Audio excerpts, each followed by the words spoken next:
गुरुर्ब्रह्मा गुरुर्विष्णु गुरुर्देवो महेश्वरः। गुरुः साक्षात् परब्रह्म तस्मै श्री गुरवे नमः।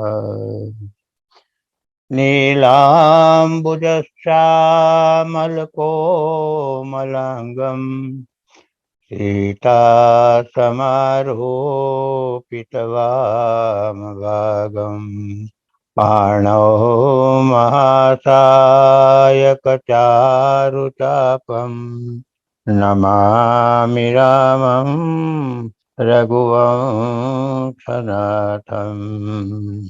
श्री सद्गुरुदेव भगवान की जय। श्री रामचंद्र भगवान की जय। श्री सद्गुरुदेव की सन्निधि में पंचम भाग का पठन हो रहा है। आज का विषय है नाम और रूप दोनों समर्थ है। गोस्वामी जी कहते हैं, समुजत सरिस नाम अरुनामी प्रीति परस्पर प्रभु अनुगामी। नाम रूप द्वय ईश उपाधि अकथ अनादि सुसामुज साधि। नाम और नामी एक ही स्वरूप है, अंतर नहीं है। गुरुदेव बता रहे हैं कि जैसे कि मेरा नाम रणछोड़ दास है, यह इस शरीर का नामी है, तो दोनों के एक ही रूप है। नाम और रूप की परस्पर प्रीति कैसी है? तो कहते हैं कि प्रभु की सेवक पर प्रीति होती है और सेवक की प्रभु पर होती है। ऐसी ही प्रीति है दोनों की। आगे बतलाते हैं कि नाम रूप है, यह भगवान की उपाधि है, अर्थात माया है। दूसरा भाव यह है कि नाम और रूप दोनों समर्थ है और भगवान के समीप रहने वाले हैं। यहाँ नाम के लिए अकथ कहा है और रूप के लिए अनादि कहा है। जो कहने में भी नहीं आ सकता है, जिसका रूप अनादि है, उसको जानने के लिए श्रेष्ठ बुद्धि, श्रेष्ठ हृदय ही समर्थ है। श्रेष्ठ हृदय में श्रेष्ठ बुद्धि रहती है। जितना सत्वगुण हृदय में स्थापित होता जाएगा, उतने ही परिमाण में बुद्धि की प्रभा तेजोमय होती जाती है। यही कारण है कि दो किताब भी पढ़ी नहीं हो, फिर भी संत महात्मा के वचनों में ज्ञान और सिद्धांत की बातें सहज ही निकलती है। श्रुति भगवती कहती है कि जो उस एक को, परम तत्व को जानता है, वह सब कुछ जानने लगता है। हृदय को, बुद्धि को प्रकाशित करने के लिए गोस्वामी जी ने सीधा सरल उपाय बताया है कि राम नाम मणि दीप धरु जीह देहरी द्वार। भीतर में और बाहर में प्रकाश करने की इच्छा हो तो राम नाम रूपी मणि को, यानी कि दीपक को जीभ पर रख लो। जिन लोगों ने, योगियों ने, भक्तों ने यह राम नाम रूपी अनादि निरंजन दीपक प्रकाशित कर लिया है, वही लोग संसार के रागों से पर होकर मोह निद्रा में से जागृत हुए हैं, विरक्त है। जिस मोह निद्रा में सारा संसार सोता है, उसमें ये लोग ही जागरूक है, जागृत है, प्रबुद्ध है। गीता में भगवान ने कहा है, या निशा सर्वभूतानां तस्याम जागर्ति संयमी यस्याम जागृति भूतानि सा निशा पश्यतो मुने है। अज्ञानी मनुष्य के लिए, जिनमें ईश्वर विषयक बुद्धि समझ नहीं है, परमार्थ तत्व रात्रि समान है। ईश्वर प्राप्ति के लिए कोई प्रवृत्ति पुरुषार्थ नहीं करते हैं, सोते रहते हैं। वही तत्वस्थित प्रज्ञ के लिए ज्ञेय है, प्राप्तव्य है। इसीलिए भगवत प्राप्ति के लिए पुरुषार्थ करते हैं, यानी भगवत विषय में जागरूक है, जागते रहते हैं। और अज्ञान के कारण नाशवान सांसारिक पदार्थ सुख की प्राप्ति में सब मनुष्य जागते रहते हैं, प्रयत्न करते हैं। वही ज्ञानी के लिए रात्रि है। नाशवान पदार्थ सुख के लिए निष्क्रिय रहते हैं, कोई प्रयत्न नहीं करता है, अर्थात इस विषय में वे सोते रहते हैं। भक्त प्रहलाद ध्रुव यही दीपक के प्रकाश से प्रकाशित मार्ग पर चलकर ही भगवान के पास पहुंचे हैं, भगवान को प्राप्त किए हैं। सुग्रीव विभीषण ने इसी ज्योति से अष्ट सिद्धि नवनिधि प्राप्त की है। एक छत्र एक मुकुटमणि सब वर्णन पर जो, तुलसी रघुवर नाम के बरन विराजत दो। राम नाम के ये दो अक्षर र और म है। रकार तो छत्र समान सभी वर्णों में विराजते हैं और मकार तो अनुस्वार के रूप में मुकुट के समान सभी वर्णों के ऊपर विराजमान है। संत जन के सुंदर मन कमल है और उन मन कमल के पराग के र और म यही दो अक्षर भ्रमर है। अर्थात संतों के मन में निरंतर राम विराजते हैं और जीव मात्र को यह कितना प्रिय है, उसके लिए गोस्वामी जी यहाँ तक कह देते हैं कि जन मन मंजु कंज मधुकर से, जीव जशोमति हरि जल दर से। आखर मधुर मनोहर दो, बरन बिलोचन जन जिय जो।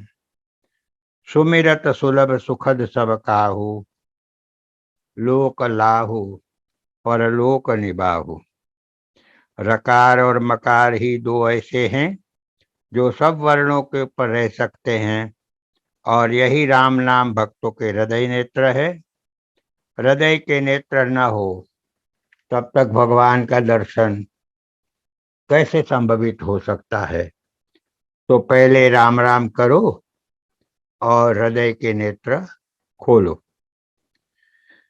गुरुदेव बताते हैं कि राम नाम का जाप अति सरल सीधा है, करके देखो तब पता पड़े।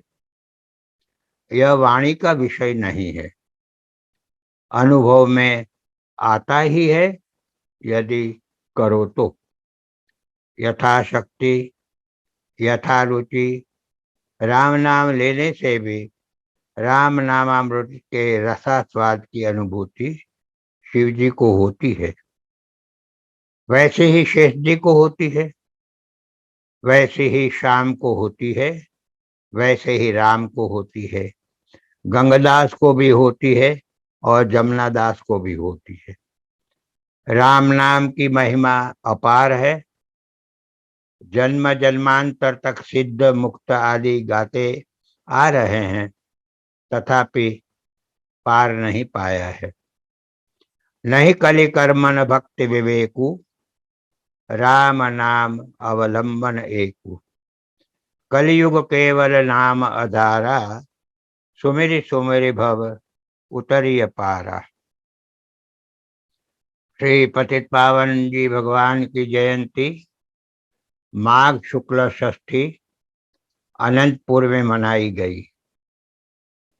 25/1/64 को श्री गुरुदेव और मैं मोटर से अनंतपुर से निकले। गुना, बिनागंज, रुठियाई तक साथ रही। यहाँ से श्री गुरुदेव अकेले पधारे और मैं 27 को पुष्कर पहुंची और पुष्कर ही रही। भगवान राम के बाण की शक्ति में भगवान राम जी ने एक ही बाण से समस्त राक्षसों का नाश किया, ये कैसे, ये प्रश्न पूछा गया। तो गुरुदेव बताते हैं कि भगवान राम के बाण की शक्ति में गुणाकार वृद्धि का क्रम रहता है। भागाकार का ह्रास क्रम नहीं रहता, इसलिए रामबाण अमोघ शक्ति है। भगवान राम कदापि 2 बार सर चढ़ाते नहीं। द्विशरम न अभिसंधते। आश्रित को जहां बिठाना चाहते हैं वहां एक ही बार कृपा करके बिठा देते हैं, जैसे विभीषण, सुग्रीव आदि। द्विहि स्थापयति नास्तितान। याचक को एक ही बार में देकर पूर्ण भर देते हैं। वीर ददाति न चार्थिभ्यो। और 2 बार कदापि बोलते नहीं, अर्थात भगवान एक वचनी है। रामो द्विर्नैव भाषते। बालिमर्दन दुष्ट निकंदन, दशरथ नंदन तव शरणम। करुणा सिंधो श्री गोविंदो, आरत बंधो भवहरणम। सत्संग किया है, उसकी प्रतीति यानी साबिती क्या? जब सुने हुए उपदेशानुसार आचरण करने की इच्छा व जागृति उदय हो जाए, तब सत्संग हुआ है ऐसा मानना। आहारे व्यवहारे च त्यक्त लज्जा सुखी भवेत। अर्थात अपनी सामर्थ्य के अनुसार व्यवहार रखना चाहिए। अपना गणि विचार के कारज करिए दौड़। तेता पांव पसारिए, जेती लंबी सोड़। और सब समय पर फलते हैं, पर साधु समागम समय से अबाधित है। जब चाहो आचरण में डाल सकते हो। कालेन फलते तीर्थः, सद्यः साधु समागमः। गोस्वामी जी को किसी ने कहा कि श्री कृष्ण तो पूर्ण पुरुषोत्तम है और तुम्हारे श्री राम तो अंशावतार है। सुनते ही गोस्वामी जी अधिक प्रसन्नता से खिल उठे। अत्यंत अनुराग से उन्होंने कह दिया कि क्या मेरे प्यारे राम अवतार में भी गिने जाते हैं? वाह वाह, आज तो मैं ये सुनकर धन्य धन्य हो गया। मैं तो उनके रूप, गुण व चारित्र से ही मेरे सर्वस्व मान रहा हूँ, लेकिन अब उनके अवतार की बात जानकर तो मैं फूला नहीं समाता हूँ। महात्मा गांधी जी ने भी ऐसा ही कहा था। आगे का विषय गुरुदेव ले रहे हैं। गुरुदेव बता रहे हैं कि साधु को सताना अत्यंत अहितकर है। बिना समझ के सत्संग करने पर भी सत्संग की आवश्यकता का भान होता है। समझ के साथ सत्संग तात्कालिक फलता है। अगर दैवी संपत्ति को प्राप्त करने की इच्छा है तो संत जनों को ढूंढो, सज्जनों के संग में रहो। हजारों ग्रंथों के अभ्यास से भी जो प्राप्त नहीं होगा, वह सत्पुरुषों के समागम से प्राप्त होगा। चाहे कैसे भी धनवान, कीर्तिवान, सत्तावान, ऐश्वर्यवान का समागम, संपर्क, सहवास हो, परंतु जिसके द्वारा हमारी आत्मिक उन्नति व आत्मिक सिद्धि नहीं होती है, वह सत्संग नहीं है। जिसको सत्संग नहीं है उसको आत्मरोग बढ़ता है। संत पुरुष का एक लक्षण व कर्तव्य है कि अपरिचितों के साथ भी विवेकपूर्ण शिष्ट भाषा बोले और उनके कार्य में हो सके इतनी सहायता देवे। प्रवृत्ति मार्ग वालों की तो क्या कहे, परंतु निवृत्ति मार्ग वालों को भी जीवन में क्वचित क्वचित ऐसे समय भी आते हैं जिसमें अनिश्चित भी व्यवहार करने को बाध्य होना ही पड़ता है। ऐसे समय में पर की खुशी को ही मुख्य स्थान देने पर केवल निष्काम भाव रहता है, तभी संतोष व शांति प्राप्त होती है। साधु का तो ऐसा ही हिसाब होता है। परंतु एक बात खूब अनुभव में आई है कि स्वार्थी लोग अपनी स्वार्थ सिद्धि के लिए,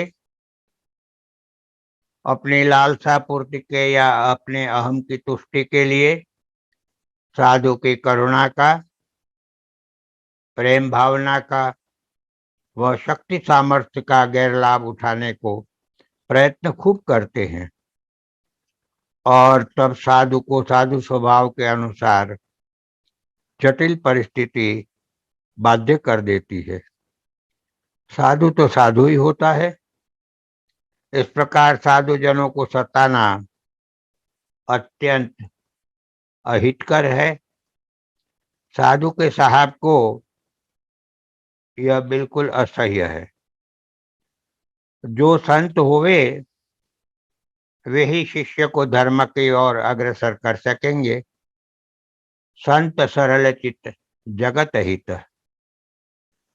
जो नरदेहधारी देवता स्वरूप हो वे ही गुरु होने के अधिकारी है। वे ही आश्रय देने के अधिकारी है। वे ही मुक्त करने के लिए भी अधिकारी है। जीवन आनंद से उत्प्रोत तभी होगा जब अनंत परम आनंद के साथ हम संबंध जोड़ दे।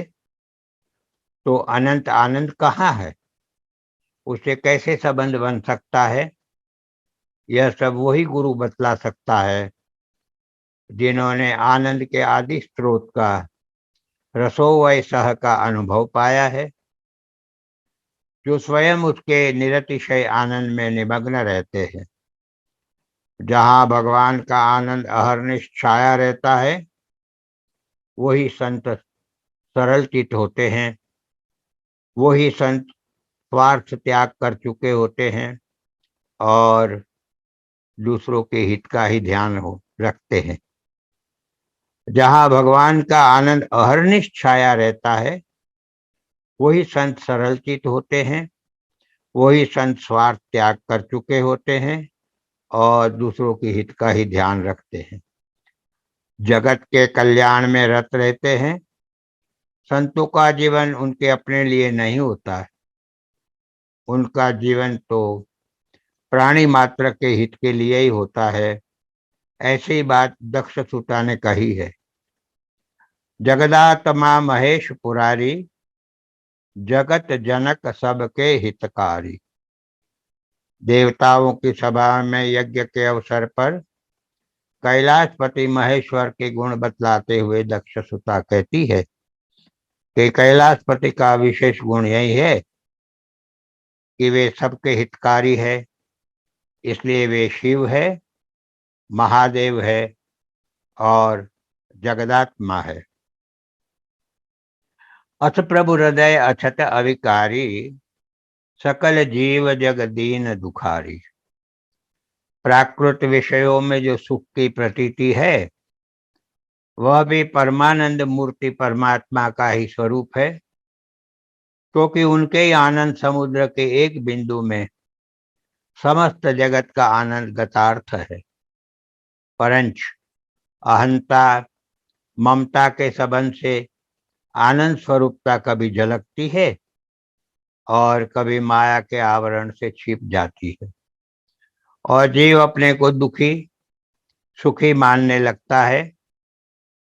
जब अविद्या के आवरण और विक्षेप दोनों पर्दे हट जाते हैं उसी समय अहंता ममता की निवृत्ति होने से नित्य सुख स्वरूपता स्वयं अभिव्यक्त हो जाती है।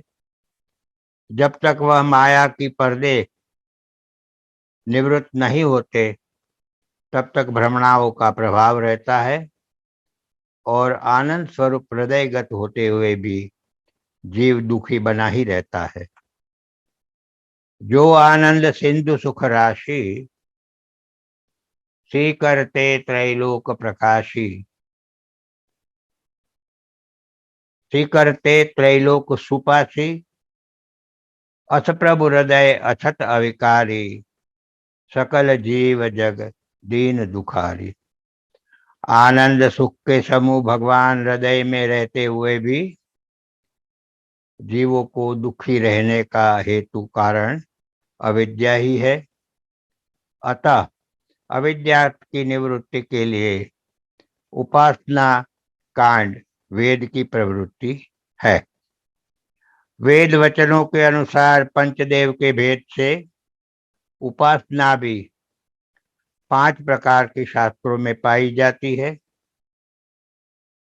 परमात्मा के एक होने पर भी रुचि की विचित्रता से उपासना में भेद सिद्ध होता है। पंचदेवों में उपासना अपनी रुचि के अनुसार चाहे जिस किसी की करे, परंच फल सिद्धि सबके विष्णु भगवान के द्वारा ही होती है। धर्म मार्ग पर चलने वालों के लिए किसी का मत कुछ सरल और किसी का कुछ कठिन है, किंतु सकल नदियों की गति एकमात्र समुद्र है। वैसे ही सर्व उपासकों की उपासना की अंतिम सीमा परमात्मा ही है। गीता जी में कहा है कि श्रद्धा युक्त होकर चाहे जिस किसी देव की उपासना करे, परंतु वह मेरे ही को उपासता है। एप्यन देवता भक्ता यजन्ते श्रद्धयान्विता तेपि मामेव कौन्तेय यजन्त्य विधिपूर्वकम। क्योंकि अहम ही सर्वयज्ञानां भोक्ता च प्रभुरेव च ना तो माम अभिजानान्ति तत्वे नातश्च वन्तिते। सर्व यज्ञों का भोक्ता मैं हूँ और स्वामी भी मैं ही हूँ। इस प्रकार जो नहीं जानता है वह तत्व से च्युत हो जाता है, अर्थात सिद्धि को नहीं पा सकता है। जो जिस रूप की उपासना करता है मैं उसमें ही उसको श्रद्धा देता हूँ और उसी रूप से उसका इष्ट सिद्ध होता है। अतः उपासक आनंद की साकार मूर्ति को हृदय में बसाता है। जब तक उपासक इस अनुष्ठान को नहीं करता तब तक और किसी प्रकार दुख से नहीं छूट सकता। तब लगी कुशलन जीव कहूँ सपने हूँ मन विश्राम, जब लगी भजत न राम कह शोक धाम तज काम। तब लगी हृदय बसत खल नाना, लोभ मोह मत्सर मद माना। जब लगे उर न बसत रघुनाथा, धरे चाप सायक कटिभा था। ममता तरुण तिमिर अंधियारी, राग द्वेष उलूक सुखकारी। तब लगी बसत जीव उर माही, जब लगी प्रभु प्रताप रवि नाही। साकार रूप परमात्मा की उपासना अवश्य करनी चाहिए। उपासना करने से ही जीव परमात्मा जीव की रक्षा भी विशेष रूप से करते हैं, अन्यथा समरूप से बरतते हैं। यथा तदपि करे सम विषम विहारा, भक्त अभक्त हृदय अनुसारा। गीता जी में 4थे अध्याय के 11वें श्लोक में भगवान कहते हैं, ये यथा माम प्रपद्यन्ते तांस तथैव भजाम्यहम्। और 9वें अध्याय के 29वें श्लोक में कहते हैं, समोहम सर्वभूतेषु न मे द्वेष्योस्ति न प्रिय, ये भजन्ति तु माम भक्त्या मयि ते तेषु चाप्यहम्। 10वें अध्याय के 8वें श्लोक में भगवान कहते हैं, अहम सर्वस्व प्रभवः मत्तः सर्व प्रवर्तते, इति मत्वा भजन्ते माम बुधा भाव समन्विता। हे अर्जुन, जो भक्त जिस प्रकार से, जिस प्रयोजन से, जिस फल प्राप्ति की इच्छा से मुझे भजते हैं, मैं उनको भी उसी प्रकार भजता हूँ। अर्थात उनकी कामना के अनुसार ही फल देकर मैं उन पर अनुग्रह करता हूँ। मैं सब भूतों में समभाव से व्यापक हूँ। मेरा न तो कोई द्वेष है न कोई प्रिय है, परंतु जो भक्त मुझको प्रेम से भजते हैं वे मुझ में है और मैं भी उनमें प्रत्यक्ष प्रकट हूँ। मैं वासुदेव ही समस्त जगत की उत्पत्ति का कारण हूँ और मुझसे यह स्थिति, नाश, क्रिया और सारा जगत घुमाया जा रहा है। इस प्रकार समझकर भाव समन्वित, श्रद्धा और भक्ति से युक्त बुद्धिमान भक्तजन मुझ परमेश्वर को ही निरंतर भजते हैं, मेरा ही चिंतन करते हैं। तात्पर्य की चाहे जिस किसी रस से मिली हुई मनोवृत्ति जो आनंद मूर्ति भगवान को अवलंबन बनाकर और विभावानुभाव व्यभिचारी संयोग द्वारा स्थायी भाव को प्राप्त हो जाती है, वही पश्चात परमानंद रस रूपता को प्राप्त होकर कृतार्थ हो जाती है। पंचक्लेश के बारे में गुरुदेव ने बहुत विगत में बताया है। अविद्या, अस्मिता, राग और द्वेष आदि के विषय में गुरुदेव ने बहुत ही विवेचन किया है और आगे का विषय है तृष्णा और वासना। जो अपने को मिलता नहीं है उसके लिए लोलुपता से बेचैनी होती है, वह तृष्णा है। जो अपने को मिला था, अपने पास था, उसको पकड़कर अपने पास रखने वाली बेचैनी वृत्ति है, ये वासना है। अब क्योंकि समय का बंधन है, इस प्रकरण को हम कल और लेंगे ज्यादा विगत से। तब तक के लिए विश्राम लेते हैं। सब भक्तों को जय सिया राम, जय भगवान।